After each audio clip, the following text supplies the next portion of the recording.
Same as always, man here, the one, the only, that beautiful Rhode Island Red Rooster. We are back once again for our Q&A section. So if you have any questions, I have answers. Fire away. So you know what? I'm gonna keep the other. I'm gonna keep it up. I'm gonna keep the other feed up, guys. I don't want to repeat myself. I don't want to repeat myself and stuff. Like I said, I said what was said and stuff, and that's that. So, um, y'all got any questions or whatever and stuff, man? Like I said, just fire away. Um, like I said, I'm gonna use myself as an example for what I was saying previously, right? About when you are in the zone of success. When you're in the zone of success and stuff, you can't let some person that doesn't have nothing that's going on that you got going on, take you out the zone, right? Now, y'all remember, like, around the first part of the year, me and this other person, it was I guess it was supposed to be some beef and stuff that was there based upon some misinformation, right?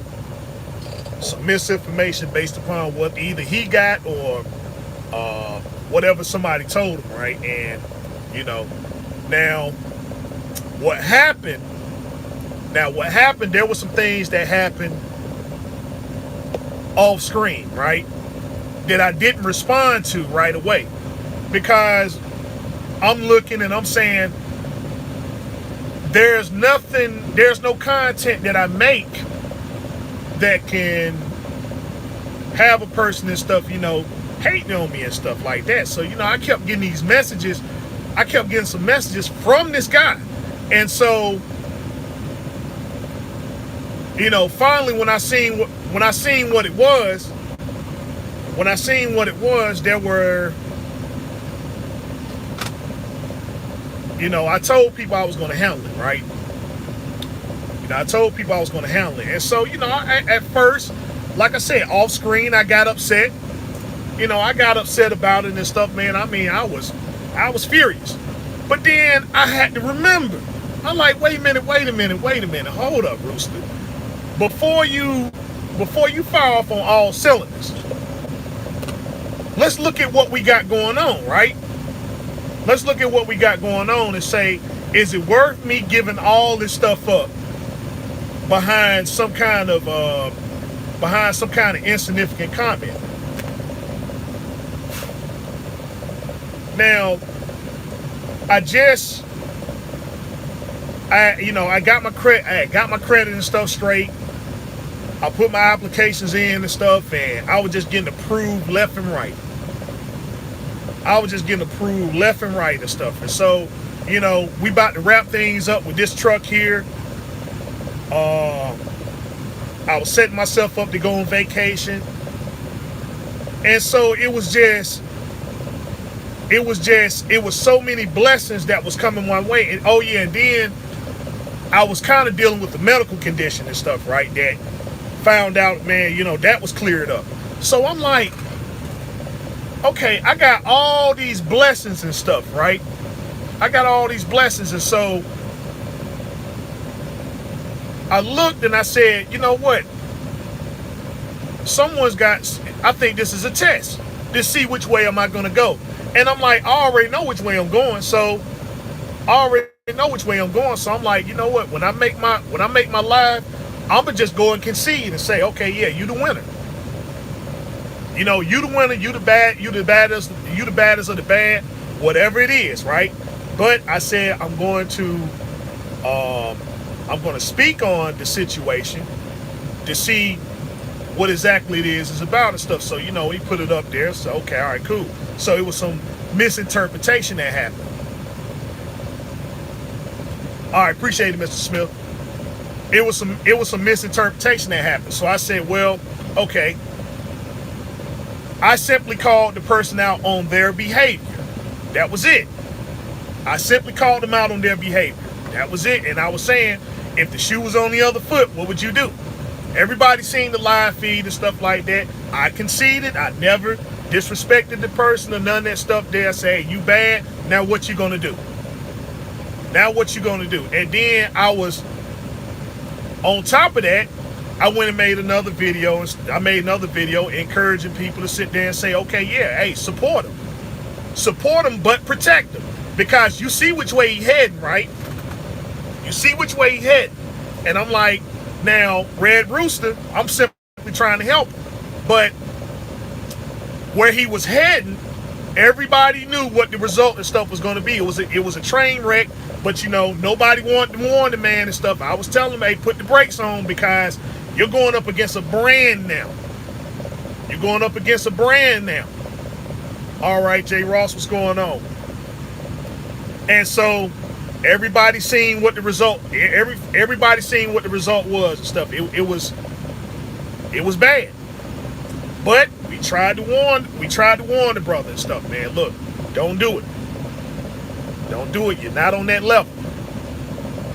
Oh, you didn't miss anything. It's just, you know, I'm just speaking about the current atmosphere and stuff at hand, and then what I had to deal with in my situation, right? But what I'm saying is that you never let a person take you out of a realm of success, right? So, and then you seen that live feed that next day and stuff. I had got so much good news that I was trying to compose myself. During that live feed, and I'm like, dude, I don't know. You know, I almost broke down crying. Everybody saying, but that's what happens when you put a plan together and everything begins to work the way it's supposed to.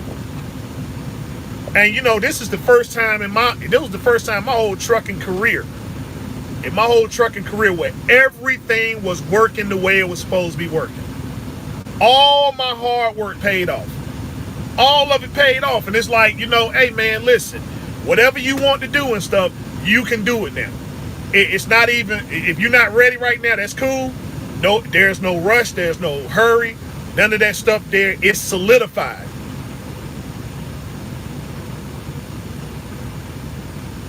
It's solidified and stuff. And so the thing was, it was so, those blessings were so overwhelming. You remember when I said, hey, listen, I gotta take a break for a little while.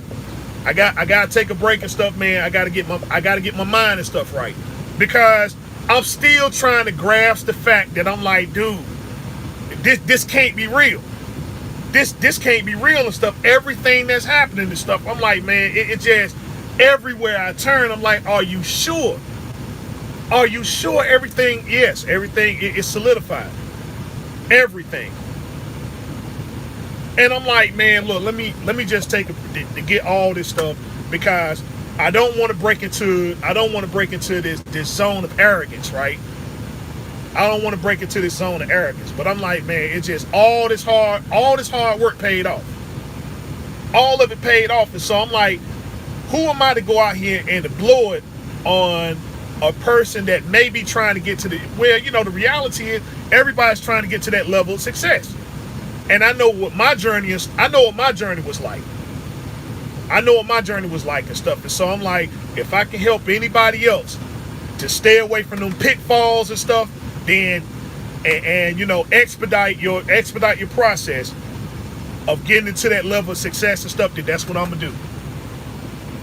That's what I'm gonna do and stuff. So I'm like, man, no, I'm not about to roast nobody. I'm not about to roast nobody. I'm not about to get up here and be derogatory and disrespectful and all that other stuff there, cause I'm like, you know, a lot of times people just doing it and stuff, man, for attention. I mean, and that's what it is at the end of the day, because when you got all this good stuff going on around you, you ain't got time, man, you ain't got time and stuff for none of the, you know, they call it haters, right? If you want to call, you know, the haters and stuff like that, if you in that zone right there. But see, you know, people need those haters, and that's the thing I recognize. I'm like, when I'm sitting there trying to encourage a lot of people, like, man, dude, look, you ain't got to Man, hey man, you were just on vacation. What happened? You know, what happened to, you was on vacation and chilling and having a good time and stuff and being around all this positivity, and then, you let one person sit there and take you out of the zone, and now all that stuff don't even matter. It don't matter the fact that you got all these nice things. It don't matter the fact that you're a fleet owner or you own a truck or a trailer or whatever. You letting this person take you out of the zone, and the whole feed is about you going in on this individual right here that can, that at the end of the day, it's just a miscommunication between two people. Well, it's a dispute, right? It's a dispute or whatever, something small, insignificant. But, it just gets intensified and stuff, right? And it's like, now I understand why. Because people need that. People need that because the reality is that's all they know. That's their perception of reality. And they close themselves up from the infinite amounts of reality and stuff outside their perception. The only thing, that's all they know. And they're not going to open themselves up to anything else. They're not. They're not going to open themselves up to anything else. And that's my mistake. So I'm like, if you can't see the greatness of yourself, who am I to come up and remind you that? Who am I to remind you that? If you can't remember that you winning the game, right? If you can't remember you winning the game and stuff, something is wrong with your mind. Something is seriously wrong with you. If you can't understand the fact, hey, I'm winning. All my hard work, ingenuity and stuff that went into this process, and now it's bearing fruit. It's bearing fruit, and then somebody comes up who hasn't put any work in, come up and tell you who's been laboring the whole time and saying that what you saying or what you doing and stuff is wrong, and it take you out the zone to a point to where you down to this one person's level, this one individual's level, and then you want to entertain that by bringing other people in and say, okay, well, you know what, it's wartime. So no, not me, man. I'm not doing any of that.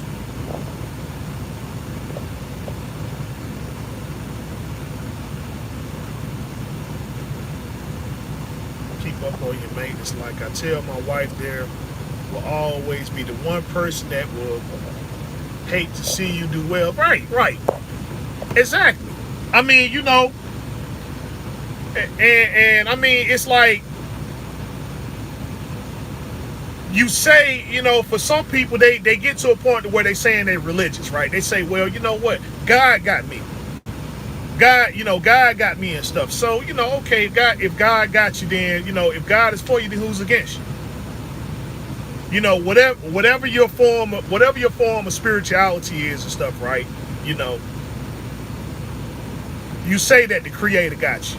So you say that the Creator got you and stuff. It be His will, so on and so forth. So I mean, if that's the case, and stuff, and you put in that position of success, then it's your job to lead. It's your job to usher others and stuff into that same position. You got to be the lighthouse. You got to be the lighthouse in the darkness. And so, in trucking, darkness just happens to be those who don't quite understand what trucking is about.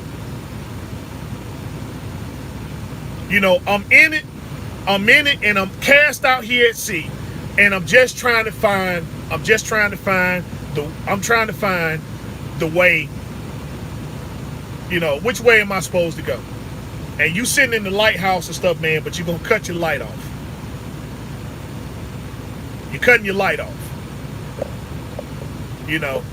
And now everybody's lost. When you lost at sea, what do people do? They panic a lot of times. They don't, oh man, I don't know if I'm gonna run ashore.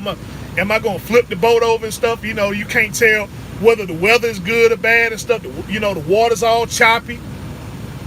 It's tilting and shifting the boat and stuff. And then, you who has an understanding that navigated the seas and stuff, you got to tell people, hey, listen, it's like that. That what you feeling, everybody feels that. That's normal. That's normal because of where you are. Where you are at this particular time is going to be a little hard. It's going to be a little rough, right? But we're going to navigate through this and get you out there to the calmness, get you to the calmness of the sea. We don't want it too calm now, because if it's too calm, then you ain't gonna be able to move. But it's got to be enough. It's got to be enough, to where the waves are moving and you can begin to navigate through the sea. And that's all it is. You didn't miss anything. You didn't miss anything. This is the Q&A section. So if you got any questions and answers pertaining to trucking, then go ahead and fire away. My thing is that I'm not gonna sit there and say I'm not disappointed, because I am. I am disappointed in a lot of people, because they doing the right thing. They doing the right thing, but they just giving in. They're just giving in to the lower self. They're giving in to the lower self, and everybody says the same thing. Oh man, he good people. This dude right here, he good people. I met this dude before. He good people. I met this guy right here before. I talked to him on the phone. I met him at a truck stop or somewhere. He's good people. He good people. But you just let a disagreement.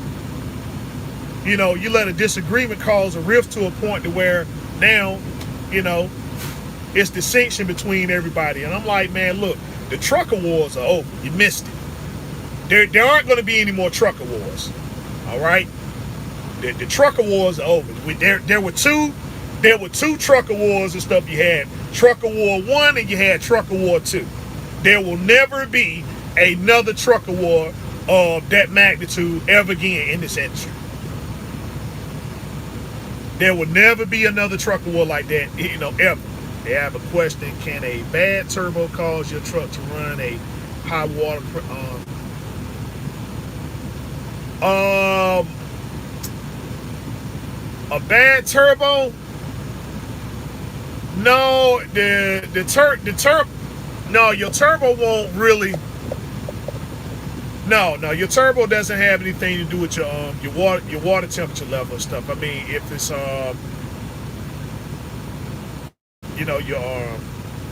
if your temp, if you got a bad turbo, yeah, you need to address it. You need to address it and stuff, but it's not gonna mess with your water temperature. You got to keep in mind now. We're in the summer now. We're in the summer, so a lot of people you're probably used to seeing. You're probably used to your water temperature stuff maintaining this certain amount, and so now it probably got maybe 20, maybe 30 degrees higher. But the temperatures and stuff, like I said, they're 90 degrees, so you got to kind of. You got to keep that in mind. Is that we're spring. We had a real frigid spring and stuff, and so your water temperature and stuff, would have maintained a little bit lower, like it was in the winter months and stuff. But now, summer's here, and the summer's here and stuff, so you can expect your water temperature to be up a little bit higher than normal and stuff like that. Your engine fan is gonna be running more frequently and stuff like that. So just remember to keep that in mind. Just don't, it's summertime. Don't get the two mixed up. Let's see. Preacher, is 16 ply, let's see, is 14 ply tires any good, or should I stay with the 16 ply? If you're running 16 ply, right? If you're running 16 ply and stuff, cause really it's the ply and stuff is really based upon what kind of terrain or road you're gonna use. It really depends on what terrain and road you're gonna use. Now, if you running 16. If you're running 14, well, all right. If they're offering you a 14 ply tire and they're giving it to you at a better rate than a 16 ply, then go with the 14. Go with the 14 and stuff. But if they're giving you a 16 ply and like I said, the difference got to be maybe a few $100s, right? If you're saving a few $100s and stuff like that, then yeah. Well, I mean, it depends on how many you buy and stuff like that. Like, see, I got Okay, I just bought a set of 8 and stuff on my truck. I just bought a set of 8 on my truck and stuff. They 16 ply. I got them from GIT and stuff. So they charged me 20. They charged me $26.50. They charged me $26.50 for a set of 8 that's balanced and stem out the door. So I'm like, you know, that's for 16. That for 16 ply. So I'm like, man, dude, hey, all right. So you saving $100 a tire for going, then go 14. Go 14 because, and I'm saying this for you, preacher, because I know where you run. You know, you run, you know, the area that you run in and stuff, and plus the type of freight that you run. Yeah, if you're gonna save $100 a tire and stuff, go with the 14 ply. Yeah, go ahead with the 14. But you know, if you 16 is like, if you do a lot of farm, you know, if you go on the farm and stuff like right now, you know, produce and stuff. Let's see, yep, just got on the highway, 15,000. Okay, yeah. So see, yeah, you just run 14. 16 is for guys that like, if you run produce and you out there on them farms and stuff like that, you know, hitting them dirt roads or whatever, you know, you hitting a lot of dirt roads and stuff like that, a lot of off-road, then yeah, then you need 16 ply. Then yeah, you'll need the 16 ply. But if you run a straight highway, and you ain't hitting no dirt roads and nothing, just go on with the 14. Hey, but Mr. Rock, I thought you got that turbo taken care of. Cause when you say that the turbo is bad, like what is it doing?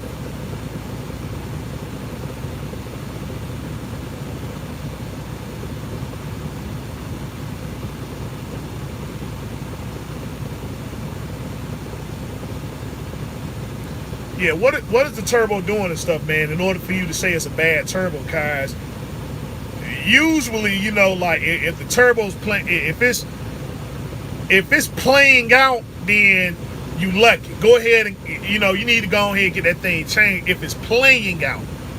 You know, cause you don't want to wait until it get played out, because when it's played out, that's when it get all messy. That's when it start getting all messy and stuff. You know, you gotta, you know, kind of that oil getting spilling everywhere and stuff. Now you gotta change the stack.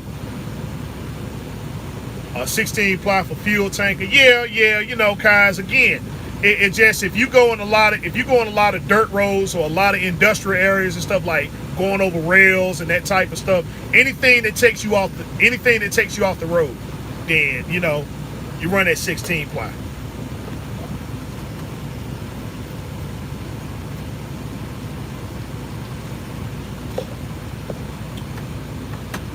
But yeah, like I said, those turbos and stuff, man, you know, if you know it's going bad, go ahead and change before it get bad, cause you know that oil and stuff get everywhere. Now you got to change the piping, change the stack, you know, all this stuff there, because you don't, then you know it's gonna be blowing out, you know, it's gonna be, you know, you change the turbo and stuff like that, it's still gonna be blowing out smoke, and you're gonna be thinking, oh man, I got another bad turbo.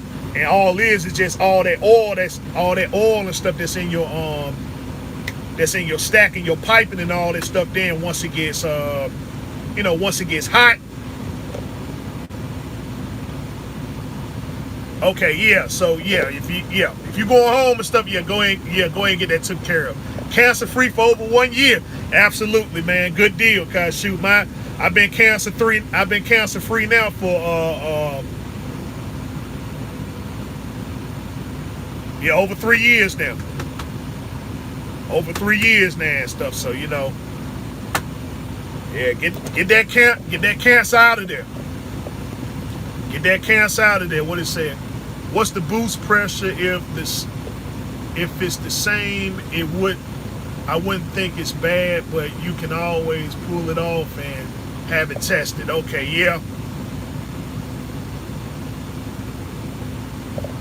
Yeah, you can Yeah, they gonna test the spools and test the spools, make sure ain't no oh, you got oil coming out of. Okay, that can be when they take the turbo loose and test it. When they take the turbo loose and test, because I believe you got a loss of power. Okay, yeah, well, yeah. If it's losing power, then yeah, it's bad. Yeah, it's bad. But once they take it off and everything, and they take a look at it, if they take a look at it, if he can rebuild it, just go ahead and get it rebuilt. Because the only thing you getting is you just getting another reman turbo anyway. So if they can rebuild it, then yeah, just go ahead and get it rebuilt. But let's see, I think your truck is what, 14.0, ain't it? Yeah, if it's a 14.0, when they take the turbo off, it could just be a bad seal. It could just be a bad seal and stuff, and so But once you get it tested, he'll let you know. So if he can rebuild it, then yeah, tell him go and rebuild it. If he knows somebody he can send it off to get it rebuilt, and it ain't gonna take a long time to do it, then just go ahead and do it that way, cause it's still gonna be about you'll save. You'll save a few hundred, but and the warranty is still the same on it too, whether you get it rebuilt or whether you buy another one, But don't let them fool you into telling you, oh man, you need an OEM turbo. Like I said, ain't no such thing as an OEM. It's only OEM spec. So as long as it's up to specification, just go ahead and get one and be done with it, But don't let them tell you about, oh man, you need an OEM. The only time you need an OEM is if your truck is in competition. What's a good turbo manufacturer? Okay. A good one is Borg Warner. Borg Warner.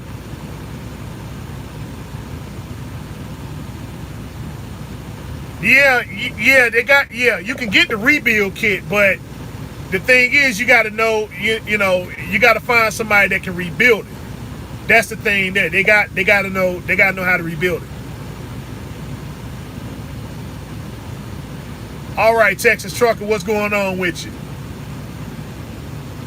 You can get the kits all day long. Yeah, Borg Warner, Borg Warner, man, they just you can't go wrong with Borg Warner. You can't go wrong with Borg Warner, man. They efficient, yep. They efficient, they cheap, and there's so many of them and stuff, man. I mean, it's Borg Warner for the win. Yep. Borg Warner for the win.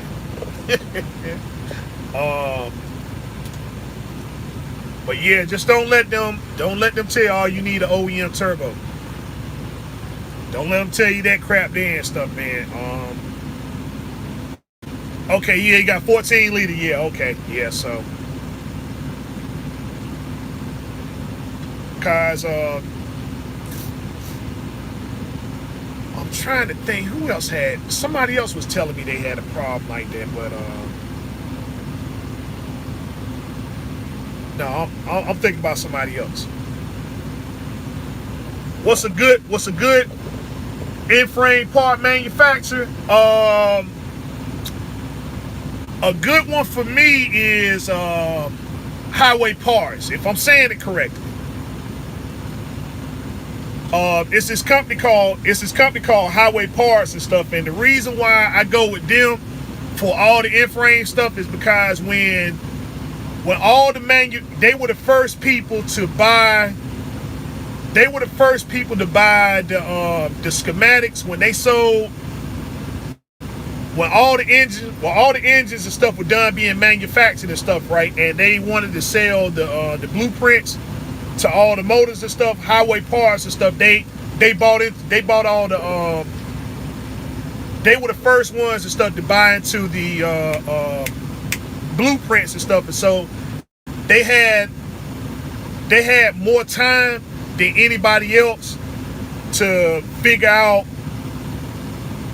all, if anything was wrong and stuff. Like, I guess a lot of people got Detroits and stuff, but Highway Parts were the first people to figure out the problem with the ISX. For anybody run the ISX Cummins, for anybody run the ISX and stuff, one of the biggest problems that the ISX was having in their rebuilds was the head gaskets was wearing out prematurely, and that's because the block where the head and the block meets at, it's this little gap, right?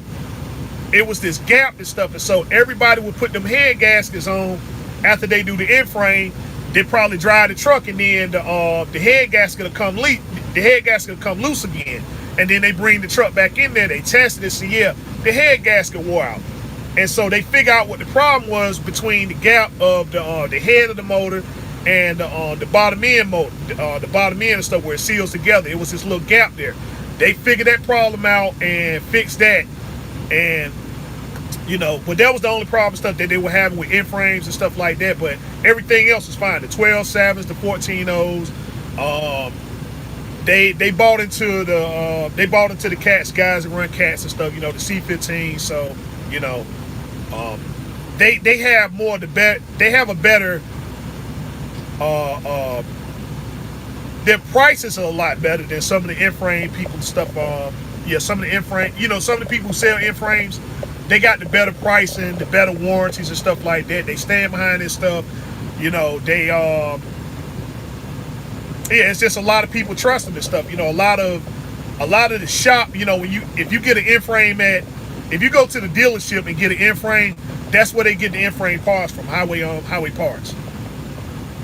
Even though they'll tell you, okay, yeah, you run an official, they're telling you running you running guaranteed parts and stuff. It's Highway Parts. That's why they give the warranty and they say bring the truck back here, because they know you're not about to break open the engine and stuff and see, oh wait a minute, hold up, this Highway Parts right here. I thought they saying it was genuine Cummins parts or genuine Detroit parts or whatever, but they're the ones that sell the end frame kits and stuff to the dealerships, and now they just go on public and everybody can go and purchase it. And so that's who I recommend. Check out ATL Diesel end frame kits and how they do it. They even nickel plate their head. Yeah, I checked them out. Yeah, I seen ATL parts and stuff. ATL kind of came. The only problem I had with ATL is that they came out a little bit later. You know what I'm saying? They kind of, they good, but they new to the game. They new to the game and stuff. And so, a lot of people, if you go for end frame parts, they usually go with Highway Parts. It's no shots against ATL and stuff like that. I seen the end frame kits and stuff. It's just they're a little bit. They're a little bit newer to the game. That's the only gripe I have with ATL. And their parts are a little bit more higher too. Their parts are a little bit more higher too and stuff. But it's just, if it's made out of the, if the material and stuff is the same. Let's see, you use Mayhem because a lot of the IndyCar. Yeah, but they're not really easily accessible.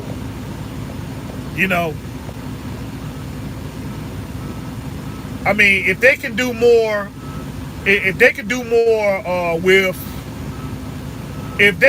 with their customer service and stuff and make their sales more accessible, then yeah, they would be the way to go. But they just not.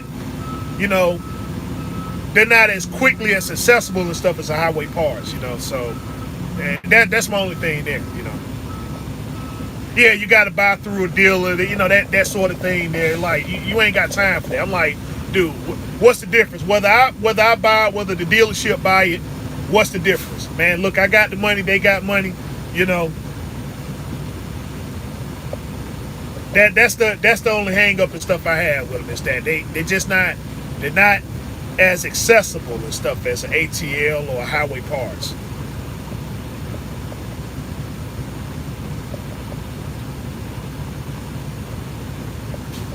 You know.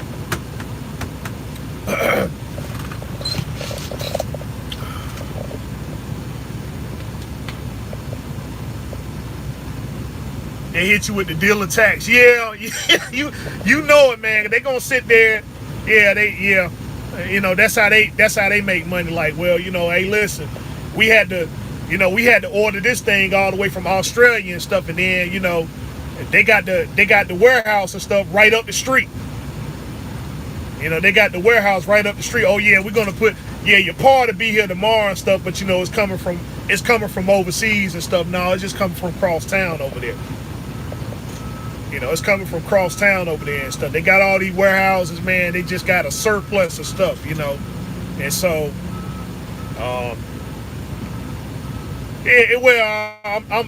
I'm over exaggerating, but you get my point though. You know, they'll say, well, you know, the part is way over here in it's at this place or somewhere out of the country or whatever and stuff like that, and then, you know, they actually getting the part from right up the street. They getting the part from right up the street and stuff. In fact, they probably got one sitting in the back. You know, they just, you know, they got to add that on because you can't physically see what's going on, right? You know, you can't physically see what's going on, and so, you know, they don't get paid off of, you know, those guys and stuff in there. They don't really, you know, like the dealership doesn't make money off of outside stuff. You know, their job, the dealership job is to take care of anybody else that bought. If you bought a new truck and the truck is under warranty, that's what they there for. You know, they there for that purpose. You know, the other stuff, that's kind of like a side thing, but you know,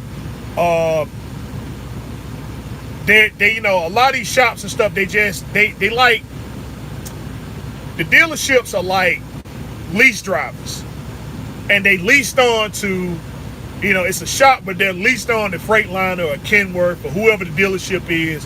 And so what they're saying is they're taking in this volume of trucks and stuff like that. They're taking care of them, so on and so forth. You know, they're taking care of the warranties and everything. And so the better job they do, the better grants that they get from the dealerships to say, so, hey, listen, I'm thinking about expanding, right? I'm thinking about expanding and stuff like that. I want to buy another building. Just like we say, well, I'm doing good at this lease company. Let me see if I can get me another truck, right? Well, the dealership is the same way. If you meet the criteria and your numbers and your volumes and stuff up, then they'll come to you and say, well, hey, man, listen, we're thinking about opening up this spot right here and stuff, right? So you use that purchasing power to purchase the land and, you know, the land and you know, the contractors and all the other stuff then. And so, you know, you just kick back up to the dealership, you know.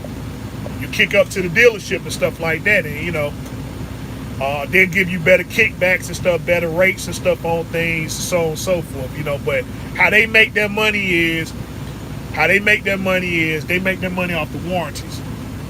You know, these guys come in, they buying trucks, the trucks come in here, we get them in and get them out.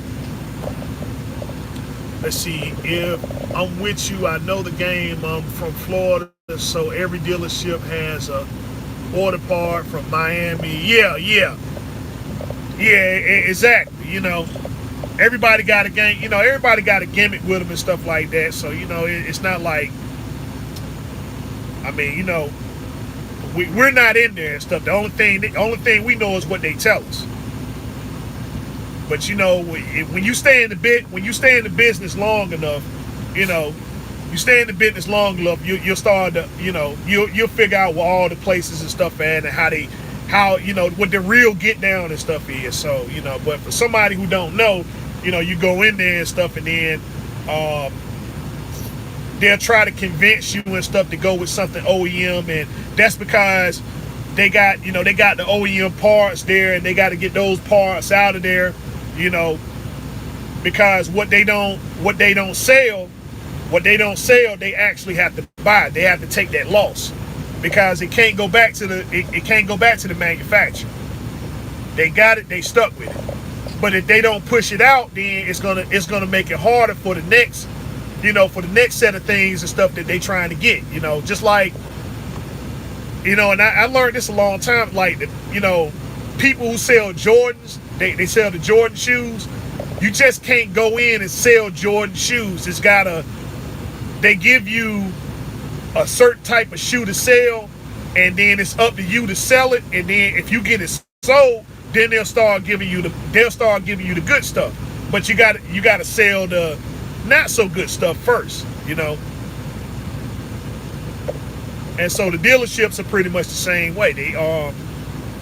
You got to get rid of these parts here and stuff in order to get these parts and stuff in here, So that's why you go in there and stuff, and you go in there and the clearance 30 to That's when things get real bad then. That's when things get real bad. So they saying, look, I'll take the loss, right?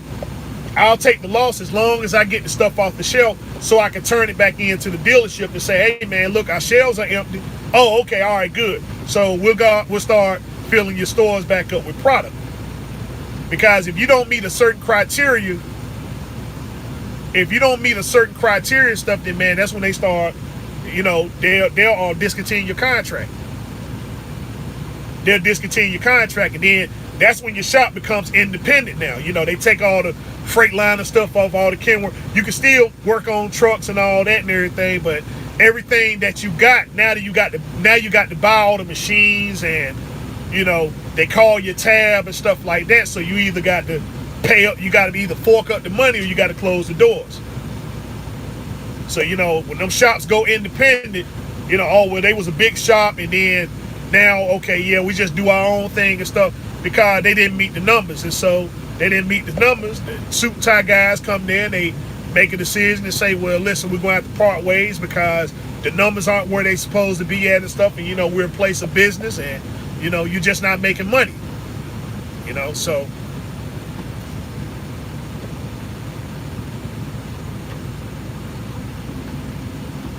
the places, some of them spots, they used to sell trucks and then they don't sell trucks no more.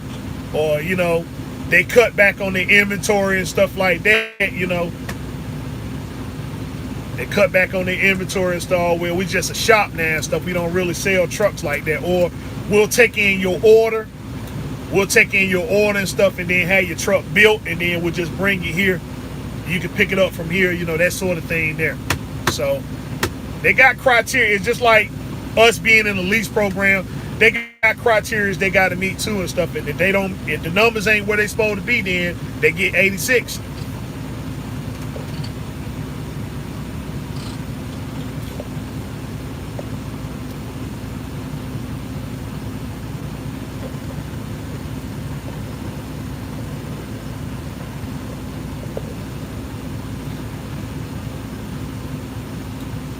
Yeah, man, it's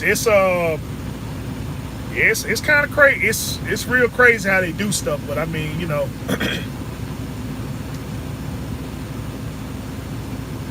they got one W9. That's it. That's the in fact, W9s now and stuff, they used to go to the dealership and they had a whole row of W9s and stuff. They don't do that no more. They just, hey, They're not phasing out the W9. They're not producing as many. They're not phasing them out just like the International, right? The International the 9900. You can still purchase the 9900. A lot of people think like a lot of people think that the Lone Star. A lot of people think the Lone Star replaced the 9900 and stuff, and you can still get a 9900, just like the 92 and the 9400. A lot of people think that the Pro Star discontinued. It's the successor, but they didn't discontinue it and stuff. You can still get a 92 and a 9400, but it's just you got to go. They made the order. they made the order and stuff, but you know the ready-made trucks are the you know, the Pro Stars and the Lone Stars, you know. Yep, but you can still get it. You can still get the 9900 stuff. I seen the guy. They actually changed the 9900 up a little bit. They actually changed them up a little bit and stuff, but you know, on the outside anyway and stuff. You know, the inside, of course, they gave the inside the Lone Star. They gave it the Lone Star package. Somewhat. I mean, the dash is still kind of the same, but everything else and stuff is just like you got the Lone Star package.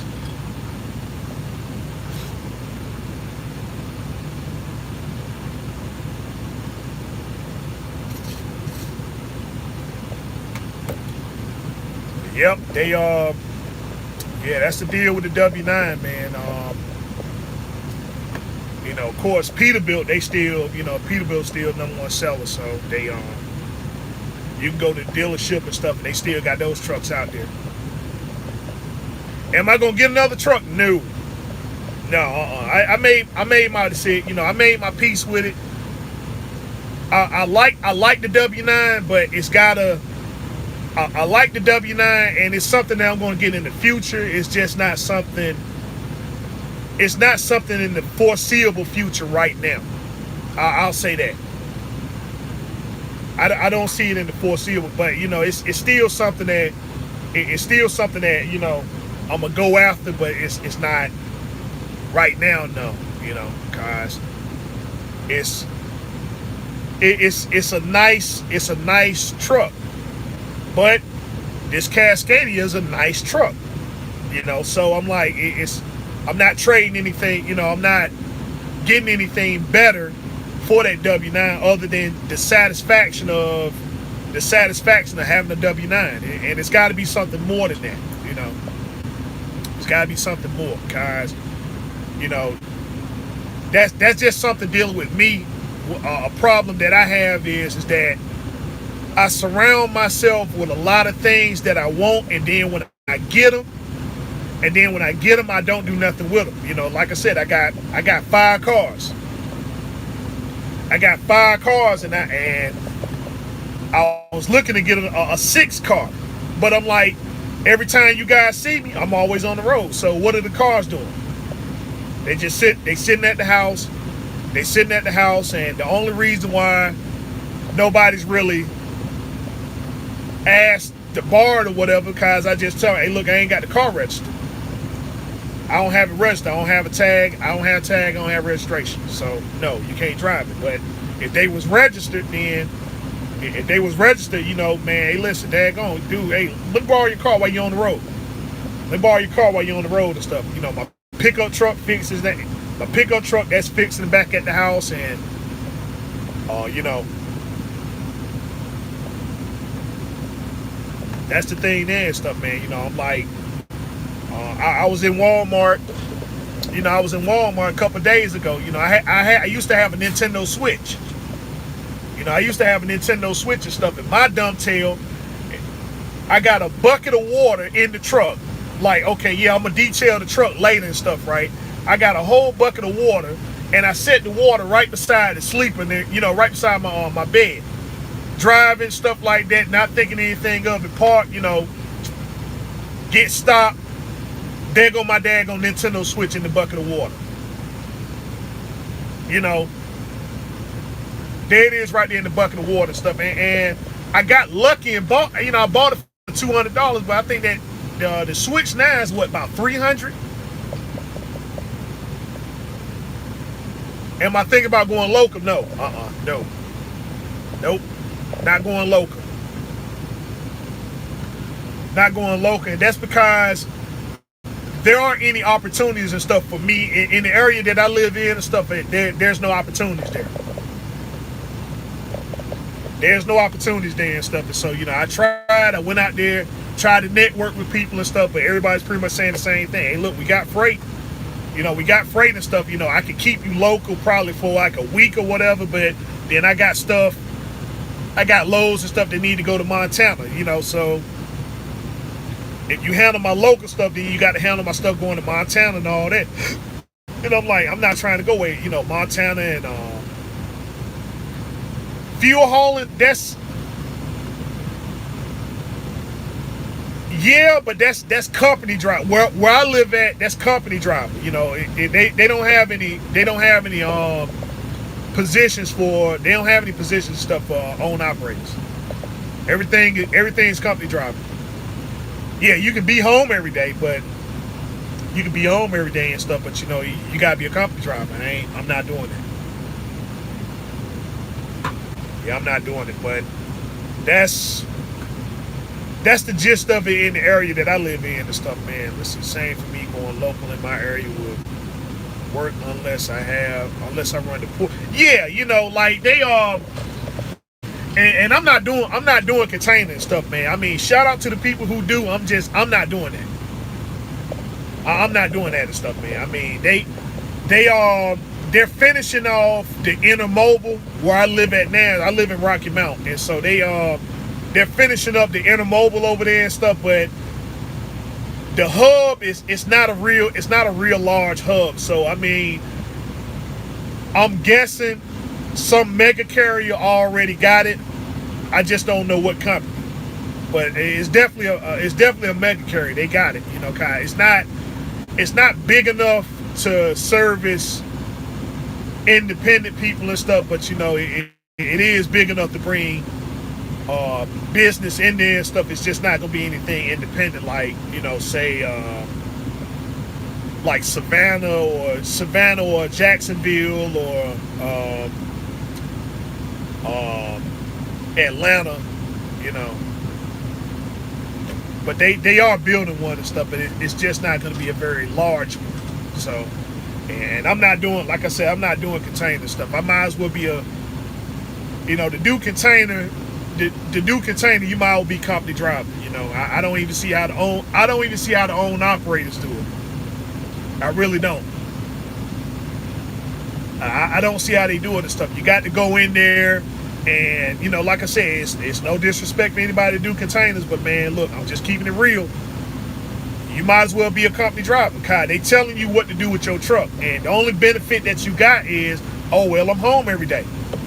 And even then, I still don't see the benefit in it. I watch a lot of guys a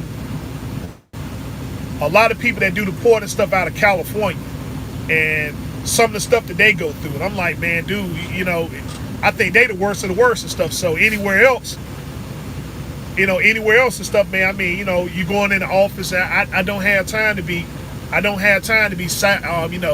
shucking and jiving and tap dancing and stuff and baking people apple pies and stuff like that, just so I could get, and cut throats and stuff like that. I don't have time to do that. Just so I can get the best run and be home and be home by 5 o'clock. Your truck all busted up and everything. You sitting over here hauling loads and stuff, 105,000 pounds and stuff like that. Getting overweight permits and no, I just don't have it. Then you getting paid one way and stuff, and they trying to convince you, oh, that's money.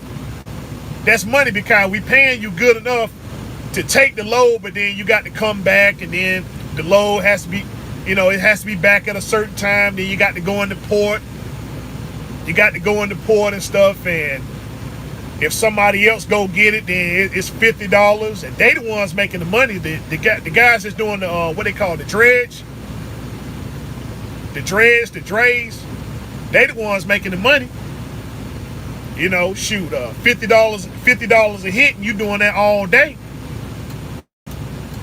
50 to go in, another 50 to go out, and then they got to make from what I'm understanding, the chassis, if the tire stuff, if the tire busts or whatever, then that's on you. The guy that's supposed to pick it up, they'll change the stuff there, but he ain't got time to be sitting there waiting 2 or 3 hours for them to change the tire, stuff like that. No, man, it's just that's the worst of the worst, man. I mean, I wish them guys, man, would have went on ahead kind of got things straight, but you know, they let things get too out of hand, and so now the government got involved in it, and the government got involved, you know, and now they saying AB5, you know, well, you know, California, oh well, that, you know, they had to institute the AB5 policy and stuff, and so now, you know, the game is totally messed up now. So it's like you ain't got no, you know, as an own operator, unless you got your own authority. Even if you got your own authority, you know, you can't. You got to secure the contract, and they ain't gonna give you one truck. You know, and you can't go. You know, the AB5 and stuff. You can't go. You know, 3 and 5. You know, y'all can't go in together and say, yeah, we gonna get this contract or whatever. You know, you can't do that. It's got to be one company, and everybody else got, you know, if there's trucks there, they got to be employees. You know, they got to be employees and stuff. So, you know, they done messed the whole thing up over there. And they had, don't get me wrong, they had plenty of time to get all that stuff straight, but, you know, that's California for you. Let's see, what you got? Once the ports close, that's it. Also, if it gets slow and you're just sitting there waiting, yes, if blow a tire on the trailer, you know, yeah, you know, it's too much involved in it. And when these guys start, you know, when these guys start talking about this container stuff, right, I'm like, it makes me cringe. You know, it makes me cringe and stuff. When they start talking about containers, it's cringe worthy, because I'm like, dude, I mean, in a place where you're supposed to be working together, everybody just in there, man, they just cutting each other's throat. They just cutting each other's throat and stuff, man. Like, you know, you got to go in there, and the people that's in charge and stuff, man, they like, you know, hey, dude, I got this, take it or leave it. Okay. Well, I can't do it today. All right, your truck gonna be sent for about 2 weeks then, Kyle. I ain't gonna give you no more freight. I'ma starve you out. I'ma starve you out and stuff. You know, you want to be home all day and stuff. Now you can stay home. That stuff there, I can't. No.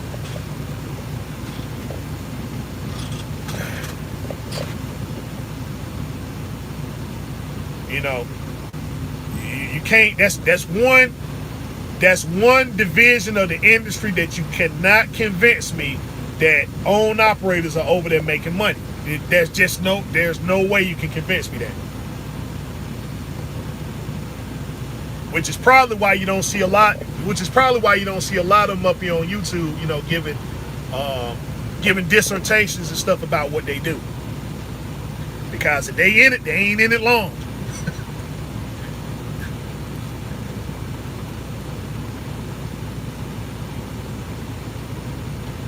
That's the only benefit.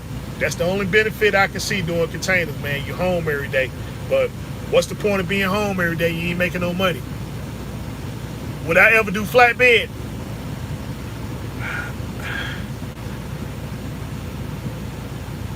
No, because I'm too reckless. I'm too reckless. And I know I would probably wind up not doing something that I supposed to do and stuff, and now I got the load dumped all on the road. I'm just, yeah, I mean, I'm pretty sure with the right type of training and stuff I can do it, but it's just my heart ain't in it. You know, my heart ain't in it and stuff, man. If my heart ain't in it, then I know I ain't gonna do a good job, you know. I'm not gonna do a good job and stuff, man. So I mean, you know, that's me personally. You know, I always knew, I always wanted to do reefer, always. So I just always dreamed up the day and stuff, man. And so when that opportunity came and stuff, I'm like, you know, hey, I'm in it, and I don't want to be anywhere else. Yep, I don't want to be.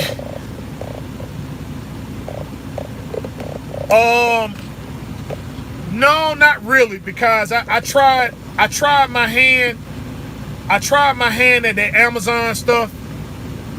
I tried my hand at that Amazon, and I'm like, Amazon is like It's like hauling container, but you can make money. Amazon, you can make money over there, but the same rule applies. It's that same cutthroat. It's that same cutthroat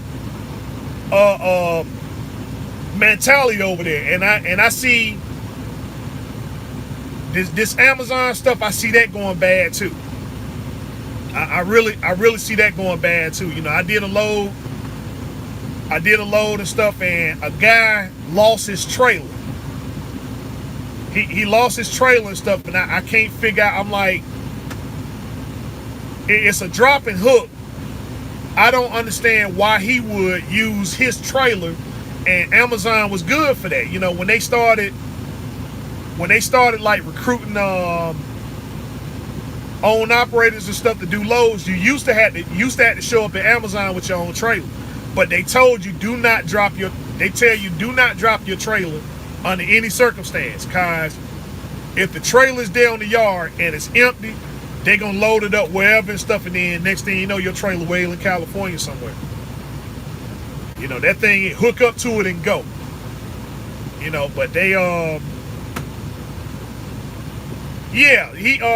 somebody up there in New Jersey and stuff at UPS in Secaucus dropped the trailer there, and he claimed that somebody took his trailer. He didn't know, you know, his trailer and stuff was gone, couldn't find it. And so UPS got this kind of funny style yard out there. I'm like, they got a real funny style yard out there. I'm gonna tell you, for a company that does Amazon contract stuff, if you wanted to go in there and steal, if you wanted to go in there and hijack a load and stuff, man, you can get it. They real funny style there. It's real funny style there. So I'm like, you know, like I told the dude, man, hey, listen, I can't find your trailer, so I mean, you got insurance on it, just put the claim out. Just put the claim out and stuff, and more power to you, cause I mean, I walked that whole yard out there, and I couldn't find it. You know, I couldn't find it anywhere and stuff. And they got other yards and stuff there that they drop trailers at. And so, like I said, it's, you know, it's real funny style. But that Amazon, I tried it, and it would have paid good. The load would have paid good, but they on the same thing. Grab a trailer, drop the loaded trailer, get an empty trailer, go back to the DC. Go back to the DC and stuff, but the load actually pays one way and stuff. And so I didn't make but $2 a mile off of it. And that was going up to Jersey and coming back. The only benefit to Amazon is that the load didn't weigh nothing. You know, the load didn't weigh nothing, and I did it on Memorial Day when everything was closed. So, you know, I didn't run into no traffic jam, none of that stuff there, but it's just, you know, I said, dude, I can't do this. I can't do it. Let's see, have I ever thought about dump? No. Dump, you know, dumping stuff, dump is just like, to me, it's like hauling logs. You know, it's just like being a log truck. If you ain't got no good connection, you ain't gonna make no money. And from what I'm seeing in my area, and stuff, man, they got those contracts locked. I mean, it's like, if you don't know a person that know a person that know a person, then you're just not gonna get anything good, you know.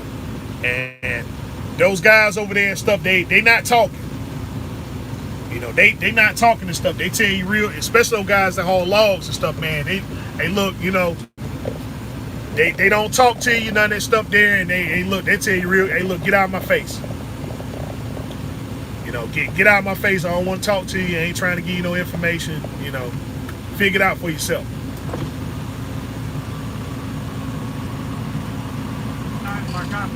Yes, sir. All right. Okay.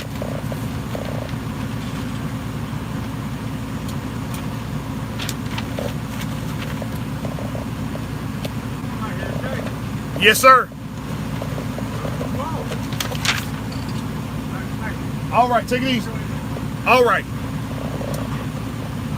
All right, fellas. So I got my paperwork and everything, and I am done. I am done until Monday. So I'm done until Monday and stuff. So we'll do another Q&A. I'm gonna do another Q&A and stuff. I'll be doing Q&As all weekend and stuff like that. So if you got any questions, and stuff, get them ready and stuff like that. We'll go ahead and answer it. And like I said, we'll be doing this all weekend and stuff. So I'll do another Q&A tomorrow. I guess we're gonna do a Q&A later in the afternoon and stuff, right, guys? Just to give a chance and stuff, to give everybody and stuff, a chance to get in and chime in and stuff like that. Cause I know sometimes I've been doing them rather early, so yeah. So we're gonna be doing Q&As and stuff all weekend. If you got any questions or whatever and stuff like that, again, just hit me up. My personal information's up here on my YouTube page and stuff. Text me, let me know what it is, and if I don't get to it during the Q&A and stuff like that, then I'll just contact you directly and stuff, and then we can have a one-on-one. So I hope that I answered everybody's questions. And guys, remember, you are in a position of success. You are winning the game. So don't let anybody convince you or fool you otherwise to think that you aren't winning. If you think that you're not winning, just take a good look around you, do an assessment, and see, well, hey, listen, I'm in ownership and I'm in possession of this and that, whatever. I'm able to do this. I'm eating good. I got a nice place. My cars and stuff, they up and running. I got cars. I'm about to go on vacation. I'm probably on vacation. I got plenty of money in my pocket. It's payday tomorrow. You are in a position of winning. You are in a position of success. So take an assessment. Take a few minutes to look around you before you make any kind of engagement with those who don't have the things and stuff that you have. And, if you're going to go into dialogue, let it be constructive. Because, the thing is that, a lot of people at the end of the day, they just want some help. They just want some help and stuff. And so, they rather be haters. They rather be haters in hopes that, you disseminate information so that, they can get what they need. Instead of just, asking outright and stuff, hey, man, brother, hey, sister, I need some help, Can you help? Do you have a little time and stuff like that, Do you have a little time and stuff to spare? Because, you're a very inspirational person, In other words, people don't want to humble themselves, right? They don't want to humble themselves to wisdom. But that's what you got to do. You got to humble yourselves to, people who have more information, have more wisdom than you. Humble yourself so that you can ascertain wisdom. And that's what it's about. It's not about because you don't know and this person does know, it doesn't make them better than you. But, if you want to acquire the knowledge, then, you got to humble yourself. Because the hating ain't going to get it. The hating ain't going to get it. The hate just going to be get hate. And the information that you're trying to get, you just ain't going to get it. It's going to be everything else other than that. So, got to put your pride aside and stuff, man, and humble yourself. Humble yourself to wisdom. And I'll go ahead and end on that note. So, guys, y'all take it easy. Be safe. It's your man right here, the one, the only, that beautiful Rhode Island Red Rooster, telling you as always, continue to do your research, fact-finding studies. Honest on your skills every day. Until next time we talk, next time we meet. We're gonna do a Q&A tomorrow afternoon. I just need to figure out a time and stuff. I say around 4. Let's set it for 4 o'clock. We're gonna do a Q&A tomorrow at 4 p.m. Have your questions ready, and we're going to constructive dialogue. So that being said, be safe, be easy, peace out.